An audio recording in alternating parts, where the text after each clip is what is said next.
The scaffolding threw long shadows across Main Street Station as the lunch bell rang out over Richmond's East End. Evelyn Cross stood at the edge of the platform, watching Daniel Hartley split a sandwich in half for his daughter, laughing at something only the two of them understood.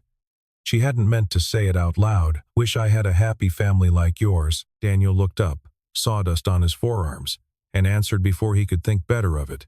"My kid needs a mom." Neither of them laughed. The wind carried the silence between them. Before we go any further, where do you think this story is headed? Leave your guess in the comments, then come back and see if you called it. Main Street Station had stood empty for 11 years before Cross and Wren bought it, gutted by 2 fires and a decade of neglect, and Daniel Hartley had spent the last 4 months trying to save what was left of it. He worked the way most people in Richmond remembered their grandfathers working, quiet, unhurried, hands that knew exactly where to go before his eyes did. He didn't use a level half as often as the other carpenters did. He didn't need to. Nobody on the crew asked him much about where he'd learned that. He liked it that way. Lily showed up most afternoons straight from Chimborazo Elementary, backpack still on, sneakers scuffed from the 6-block walk over. She'd find her father under whatever section of scaffolding he was working that day and settle onto a folded tarp, sometimes doing homework, sometimes not, always watching him. It was the same routine they'd had since she was 5, back when her mother's illness first made afternoons unpredictable, and it had simply never stopped. 9 years old now, and she still thought her father could fix anything, because as far as she'd seen, he always had. Evelyn watched them from the mezzanine more often than she meant to. She told herself it was a site inspection. It rarely was. There was something about the way Daniel crouched down to meet Lily's eyes when she talked, the way he never once glanced at his phone mid-sentence, that undid something in Evelyn she didn't have a name for. She had a corner office on Carey Street, with her name on the glass, and had eaten dinner alone at her desk 4 nights that week, takeout containers stacking up in a wastebasket nobody else saw. Richard Voss found her there one afternoon, arms folded, studying the platform the way a man studies a ledger he doesn't like the sum of. He'd been chairman of the board since before Evelyn was born, had been her father's closest friend for 30 years, and he still called her kiddo in meetings when he wanted something. "Bradley Kern is flying in Thursday," he said, without preamble. "His father wants this settled before the shareholders vote in the spring." "I haven't agreed to anything, Richard. Your father would have." She didn't answer that. She never did, because he was usually right about her father. And being right about her father was the thing Voss weaponized best. She walked the length of the platform after he left, past the paint tarps and pallets of reclaimed brick, until she found herself standing near Daniel's workbench without entirely deciding to. He didn't look up right away. When he did, he wiped his hands on a rag and waited, the way he waited for everything, like time cost him nothing at all. "You're staring at my joinery, or you're staring at me," he said. "Hard to tell which insults me more." It was the first time she'd laughed all week, and it surprised her how easily it came. They talked for 11 minutes that afternoon about nothing in particular, the grain of the reclaimed oak, whether the old ticket window should stay exposed brick or get paneled over, whether Lily's math homework counted as cruelty. Somewhere in those 11 minutes, Evelyn Cross forgot, briefly, that she was the CEO of a company worth crossing an ocean over. She was just a woman talking to a man who built things with his hands and didn't want anything from her. Lily wandered over halfway through, holding out a worksheet covered in fractions. "Do you know math?" she asked Evelyn, without any preamble of her own, a trait she'd clearly inherited. "I run a company. I'm required to." Lily considered that answer with the gravity of a judge and handed over the worksheet. Evelyn crouched down beside her on the tarp, and for the next 10 minutes the three of them worked through fractions together, Daniel occasionally correcting Evelyn's explanations with a dry half-smile until Lily declared herself finished and went back to drawing on the back page instead. Evelyn found reasons to walk the platform most afternoons after that, and Daniel, for his part, stopped pretending he didn't notice her coming. He showed her the parts of the building most visitors never saw. The old baggage tunnels beneath the main hall, the hand-carved rosettes on the ceiling someone a century ago had bothered to make beautiful, even though nobody would ever look at them closely. He talked about the building the way some men talked about boats or old cars, not with sentiment exactly, but with a kind of respect that assumed things built well deserved to be treated well. "You could have let this place get torn down," she said one afternoon. standing beneath a section of restored plasterwork. Would have been cheaper. Cheaper isn't the same as right.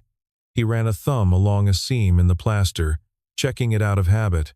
Some things are worth the extra effort just because they were worth building in the first place. Doesn't have to make sense on a spreadsheet. She thought about that longer than she meant to. On the drive home, in the shower, lying awake later than she should have. It wasn't a line meant to mean anything beyond the building, she was fairly sure of that, and yet it sat in her chest like it had been meant for her anyway.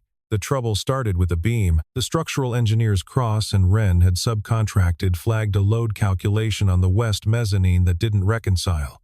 A discrepancy buried in decades-old blueprints nobody could account for. 3 engineers spent 2 days arguing over it in the site trailer. Papers spread across the folding table, coffee going cold, until one of them finally threw up his hands and said the renovation might need to be delayed a month while they brought in a specialist from Baltimore. Daniel came by that evening to drop off a set of keys and found the blueprints still spread across the table, abandoned, everyone gone home frustrated. He stood over them for a long moment, then picked up a pencil, not trying to be seen, assuming the trailer was empty. Evelyn had come back for her laptop charger and stopped in the doorway, watching him work through the numbers with a speed that had nothing to do with carpentry. He wrote in the margins, small, precise, circling the exact load-bearing error the engineers had missed. Then the correction beside it, then a second correction accounting for a settling pattern nobody else had noticed at all. "You've done this before," she said. He set the pencil down like he'd been caught at something. "A long time ago." She picked up the blueprint. The math wasn't guesswork.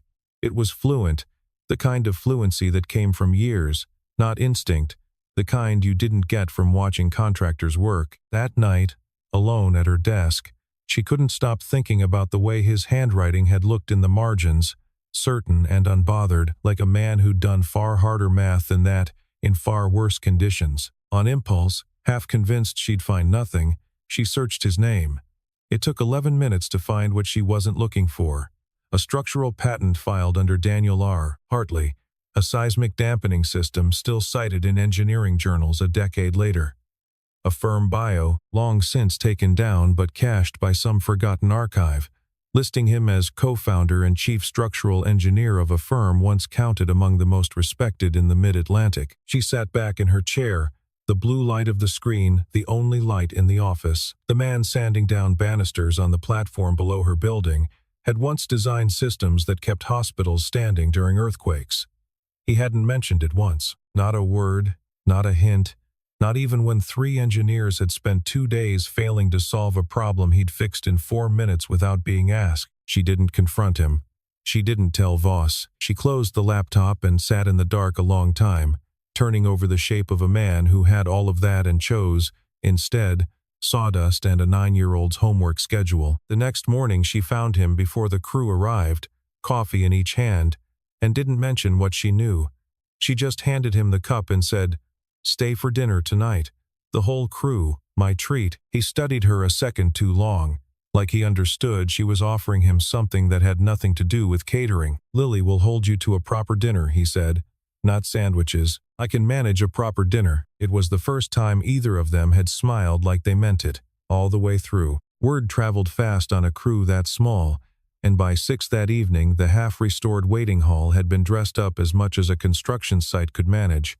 Long tables pushed together under exposed beams, string lights someone had rigged that afternoon, looping between iron support columns. Lily sat between her father and Evelyn without being asked to, swinging her legs under the table, peppering Evelyn with the kind of questions no adult would have dared ask. "Do you have kids?"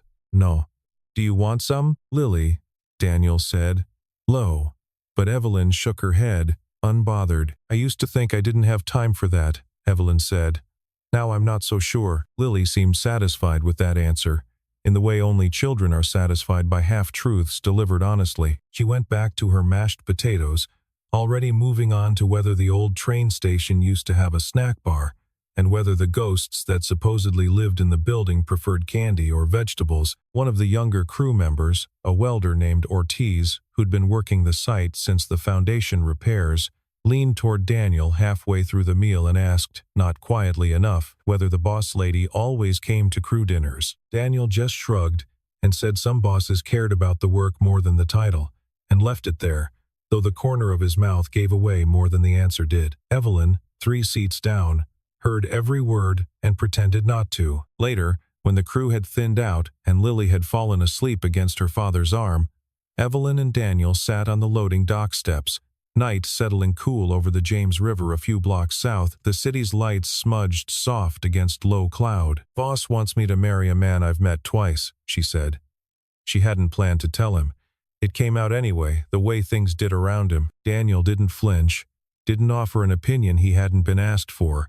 "That sounds like a business decision wearing a wedding dress." "That's exactly what it is. Then it's not really a marriage." She looked at him for a long moment. He wasn't trying to rescue her from anything.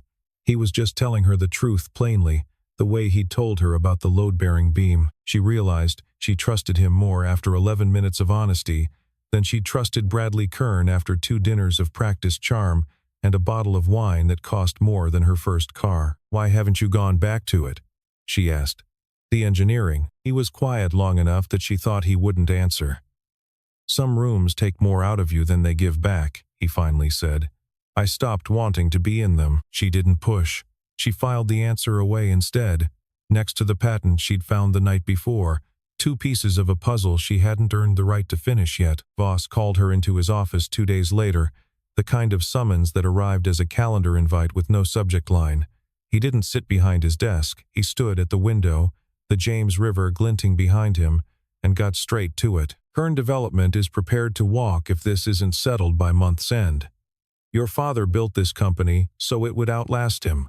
Don't let sentiment be the reason it doesn't." "This isn't sentiment, Richard. It's my life. It's 40% of our contracts for the next decade." He turned to face her. "Your father would have signed the paperwork before I finished the sentence." "My father also built half his career on trusting people who turned out not to deserve it," she said. "I'm not sure that's the model I want to follow." Voss's expression didn't change, but something behind it did.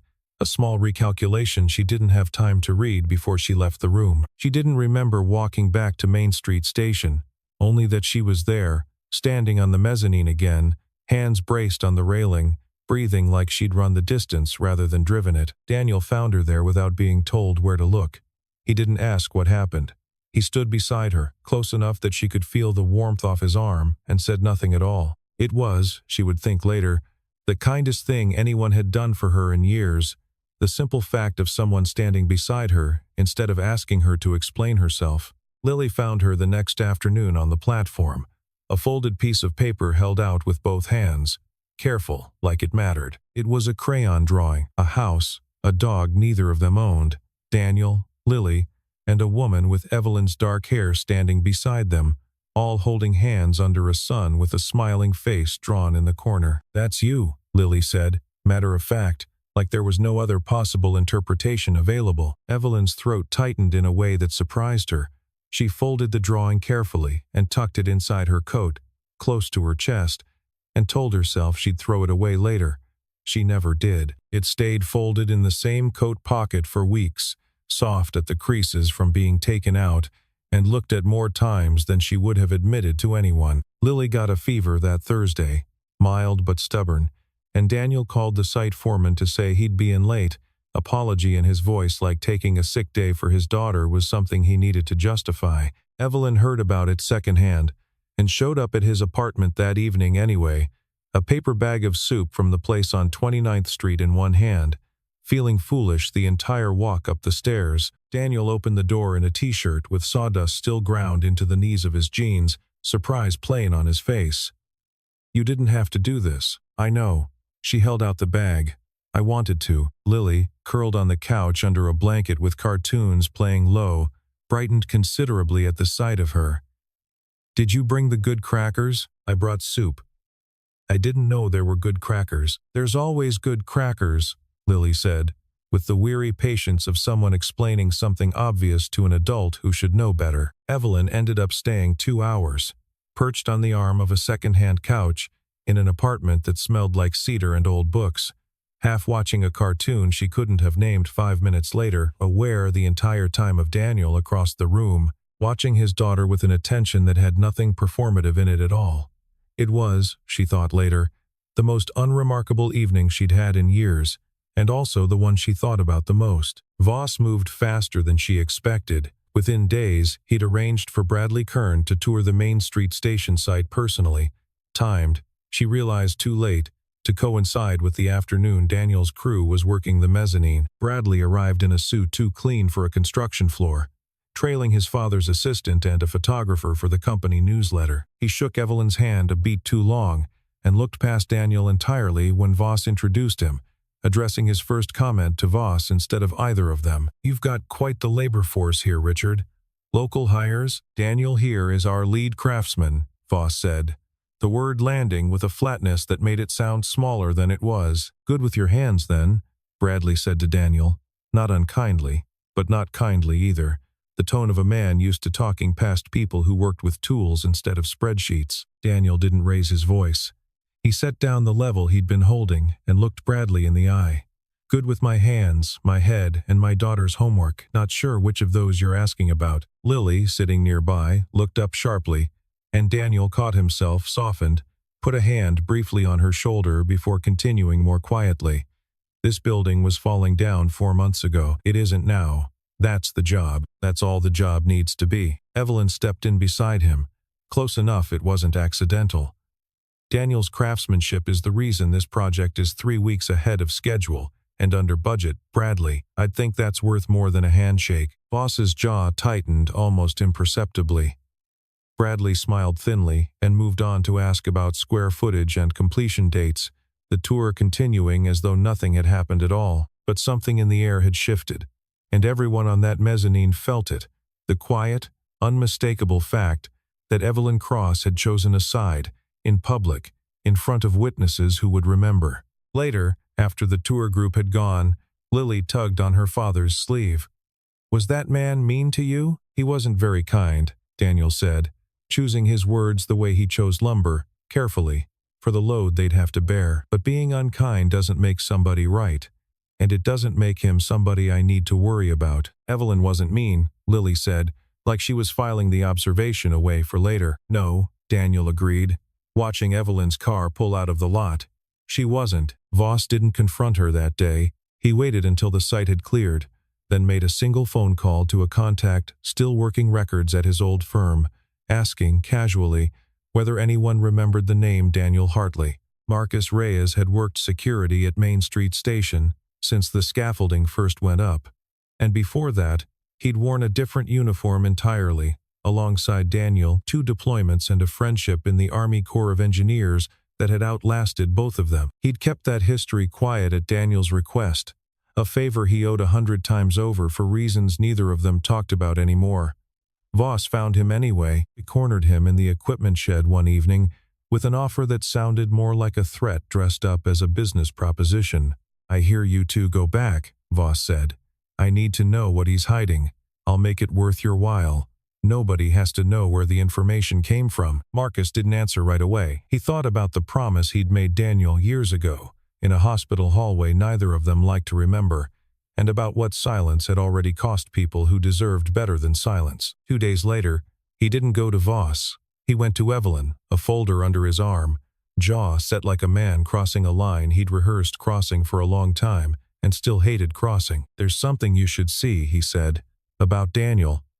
About a building in Norfolk 9 years ago." The folder held an incident report from a partial structural failure at a public housing complex, and buried in it, Daniel Hartley's name as the engineer who'd caught the fault before it became a full collapse, who'd evacuated 400 residents on his own authority hours before the fire marshal even arrived on scene, who'd been quietly written out of the firm's official account afterward, so that the partners above him could take the credit and the blame in whatever proportions best served their own reputations. "He never talked about it," Marcus said.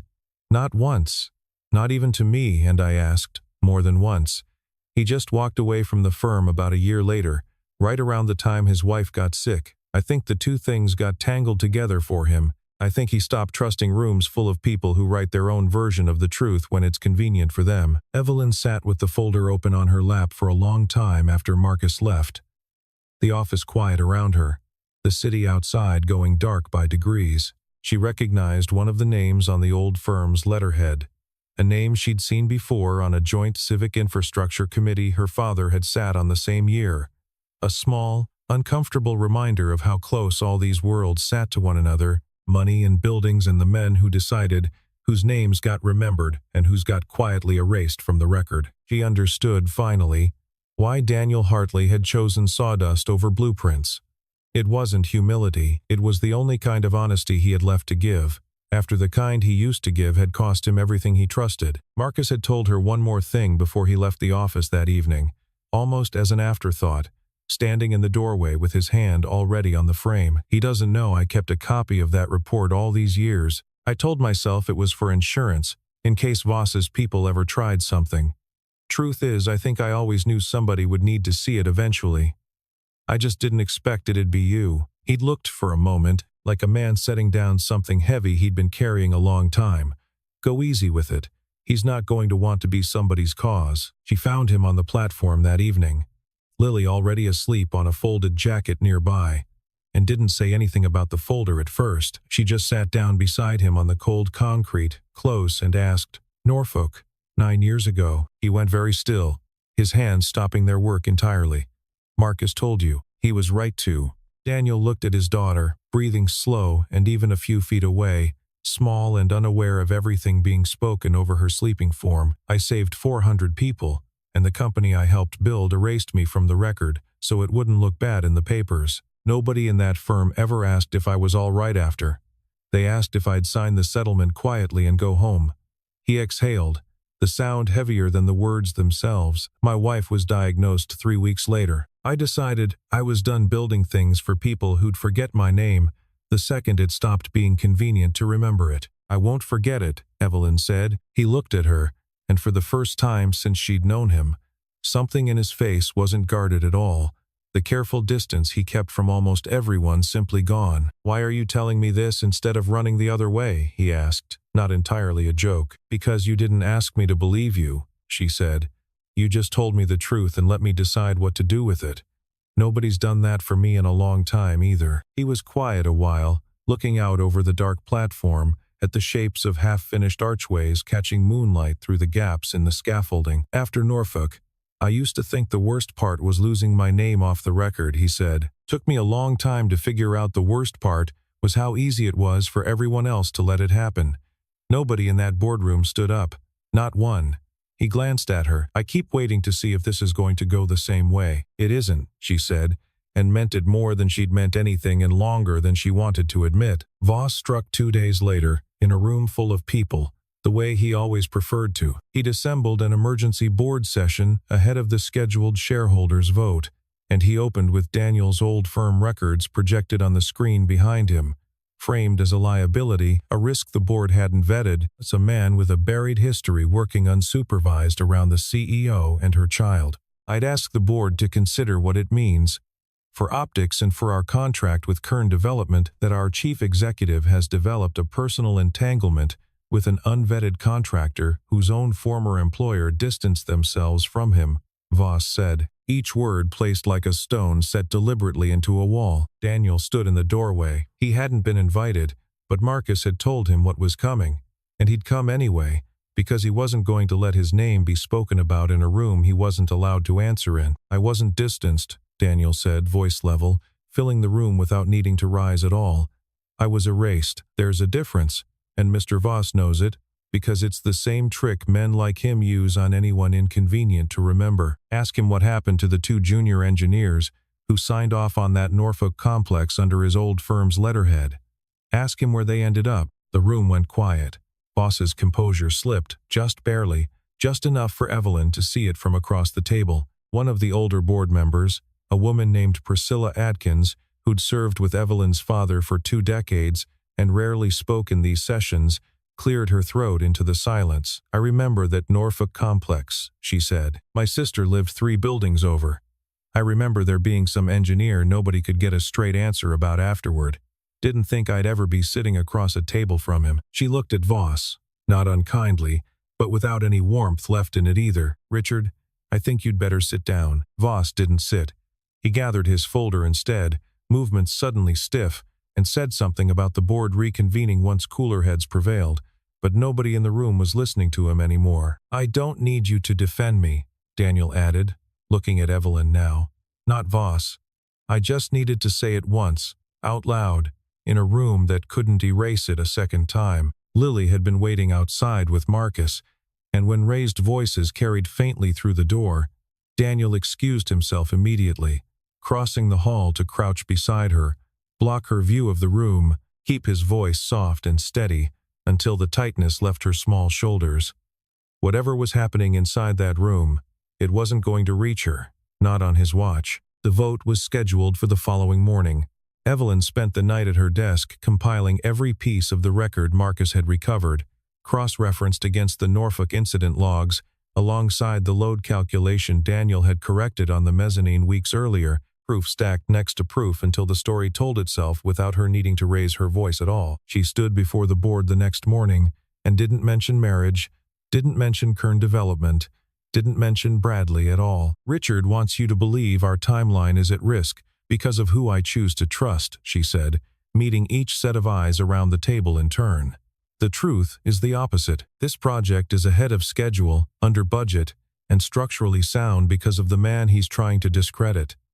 9 years ago, that same man saved 400 lives and got written out of the story for it. My father built this company on craftsmanship, not connections bought at a wedding. I intend to keep it that way, with or without this board's blessing." The vote wasn't close. Voss resigned before the session adjourned, his letter 2 sentences long. No apology, no explanation, the kind of exit that said everything about the kind of man he'd always been underneath 30 years of careful charm. Priscilla Adkins stopped Evelyn on her way out of the boardroom, handlight on her arm. "Your father used to say the measure of a company was what it did when nobody profitable was watching," she said. "I think he'd have liked what just happened in there a great deal more than he'd have liked a wedding." Evelyn didn't trust her voice enough to answer. She just nodded and let herself be steadied by it the rest of the way down the hall. Evelyn didn't go back to her office afterward. She went straight to Main Street Station, found Daniel exactly where she knew she would, sleeves rolled, hands dusted with sawdust, and said nothing at all before crossing the platform to stand beside him. "You didn't have to come here first," he said. "I wanted to." They stood there a while, not saying much, the platform quiet around them for the first time in months, without a deadline pressing on either of them. Lily arrived 20 minutes later, dropped off by a neighbor, and ran the length of the platform when she spotted them both standing together, no longer needing to ask what it meant. The following week, a reporter from the Richmond Times-Dispatch called Daniel directly, having pieced together the Norfolk story from board meeting minutes that had somehow found their way into public record. He turned down the interview twice before Evelyn convinced him a short, plain statement might do more good than silence ever had. "I'm not interested in being anybody's redemption story," he told her, standing in the unfinished kitchen of the apartment he still hadn't found time to fix up. "You don't have to be anybody's story," she said. "You could just tell the truth once, on your own terms, and then be done with it." He thought about that for 2 days before he called the reporter back. The piece ran a week later, 4 paragraphs, factual, unembellished. Daniel's own words doing most of the work. He didn't read the comments. Evelyn read every one of them and didn't tell him how many people had written in to say they remembered him from Norfolk, remembered a stranger banging on doors at 2 in the morning, telling them to get out now, not later, now. The weeks after moved quieter than any of the ones before them. Voss's departure left no scandal behind, no headlines, just an empty chair at the next board meeting, and a company that ran, if anything, more steadily without him in it. Bradley Kern's father found another firm to court within the month, and nobody at Cross and Wren mourned the loss of that contract for even a day. Daniel and Evelyn found their evenings drifting toward each other, without either of them naming it out loud. She started staying past the site's closing hour, ostensibly for inspections that grew shorter and shorter each time. He started keeping 2 cups of coffee warm instead of 1, without being asked. Lily stopped being surprised to find Evelyn there and started, instead, simply assuming she would be, the way children assume the people who matter most will keep showing up. One evening in early spring, the last of the scaffolding finally came down from the station's east wing, and Daniel and Evelyn climbed the newly finished stairwell to the rooftop terrace together. The city spread out below them, the James River catching the last gold light of the day. "It's almost finished," she said. "Almost." He looked at her, not at the building. "What happens after that?" She didn't answer right away. She reached over instead, and for the first time, let her hand rest against his on the railing. Neither of them pulled away, and neither of them said anything for a long while, the silence between them entirely different from every silence that had come before it. "I used to think I wanted my old life back," Daniel said finally. "The firm, the title, all of it. Standing up there tonight, saying it out loud, I kept waiting to feel like I'd gotten something back." He shook his head slightly. "I didn't feel that. I felt like I'd finally set something down." "What do you feel now?" she asked. He looked at her. Not the skyline, not the river, just her. "Like maybe I'm not finished building things after all.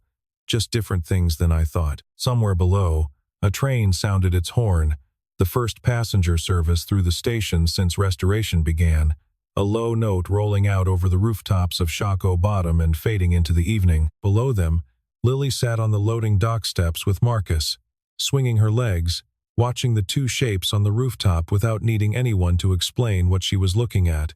She'd known for weeks. Grown-ups, she'd decided privately, were slow about the things kids figured out immediately. "Took him long enough," she said to Marcus, with the flat disappointment of someone who'd been managing expectations for months. Marcus laughed, low, and didn't argue with her.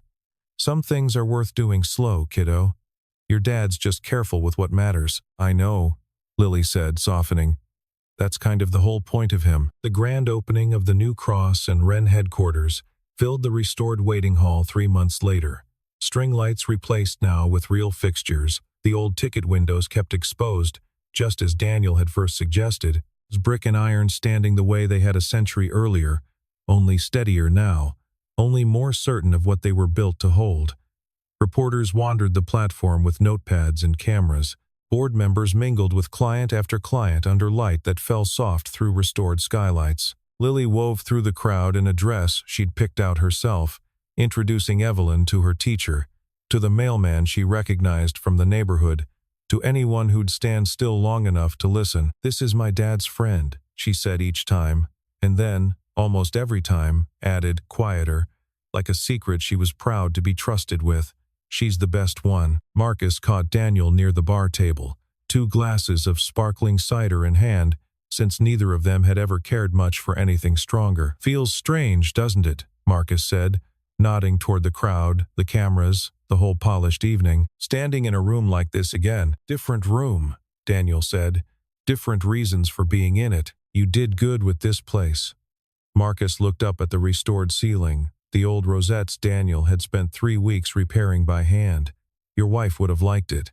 All of it, probably, not just the building." Daniel didn't answer right away, but something eased in his shoulders, an old weight shifting to make room for something new instead of simply replacing it. "Yeah," he said finally. "I think she would have." Priscilla Adkins found Evelyn near the ticket windows shortly after, offering a rare smile. "Your father would be proud of this building," she said, "but I suspect he'd be prouder of what you did to earn it honestly." She glanced toward Daniel and Lily across the room, not unkindly. "Don't let this next part scare you the way the company did. Some things are worth being brave about twice in one lifetime." Daniel found Evelyn near the old ticket windows toward the end of the evening, the crowd thinning, the noise settling into something softer, the last of the light fading over the river outside. "You said something to me once," he said. "The first day, before any of this. You said you wished you had a family like mine. I remember. I told you my kid needs a mom." He paused, turning the cup in his hands. "I wasn't joking, not entirely. I just didn't expect an answer." Evelyn looked past him, at Lily laughing with Marcus near the door, at the building they'd both rebuilt from the ground up, at the man standing in front of her, who had never once asked her to be anything other than exactly who she was, patent or no patent, company or no company. "You have one now," she said, "if you'll have her." He didn't answer with words.